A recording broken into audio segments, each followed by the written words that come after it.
एक जंगल में टुनटुनी चिड़िया अपने 2 बच्चों के साथ रहती थी। कालू कौआ अपने खेत में आम की खेती करता था। आम बेचकर उसे अच्छी कमाई हो जाती थी। जीवार खुशी से अपना जीवन बिता रहा था।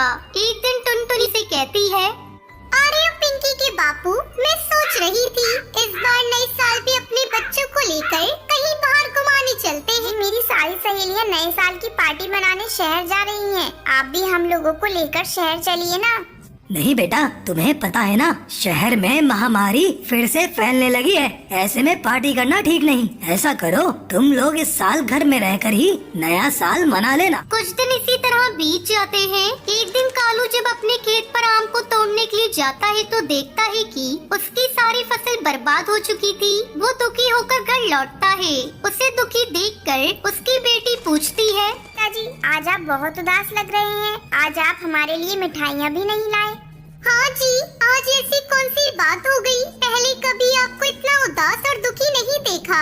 क्या बताऊं पिंकी की माँ, पता नहीं कैसे सारी फसल एक ही रात में बर्बाद हो गई। अगर मैं फसल को बाजार में नहीं बेचूंगा तो पैसे घर कैसे आएंगे? मैं अपने बच्चों के लिए कहाँ से नए साल का तोहफा ला कर दूंगा।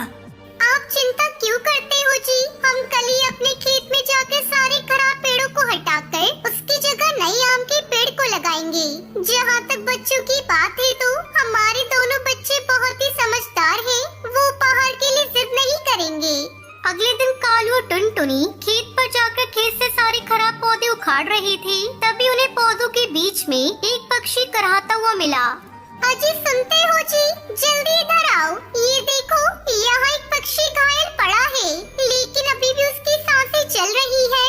कालू और टुनटुनी दोनों उस पक्षी की देखभाल करने लगते हैं। थोड़ी देर बाद उस पक्षी की हालत में कुछ सुधार होता है और वो पक्षी एक परी में बदल जाती है।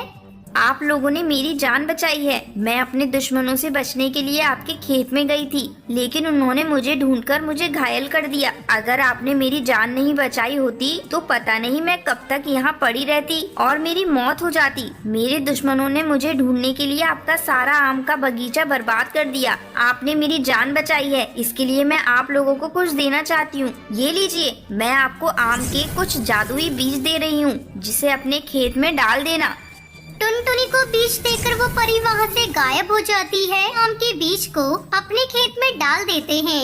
अगले ही दिन उनके खेत में आम के पेड़ों पर सोने के आम आ जाते हैं, जिसे देखकर कालू और टुनटुनी बहुत खुश होते हैं। कालू आमों को सुनार को बेचने के लिए चला जाता है। इस तरह जादुई आमों की खेती करके कार खुशी खुशी नया साल मनाता है।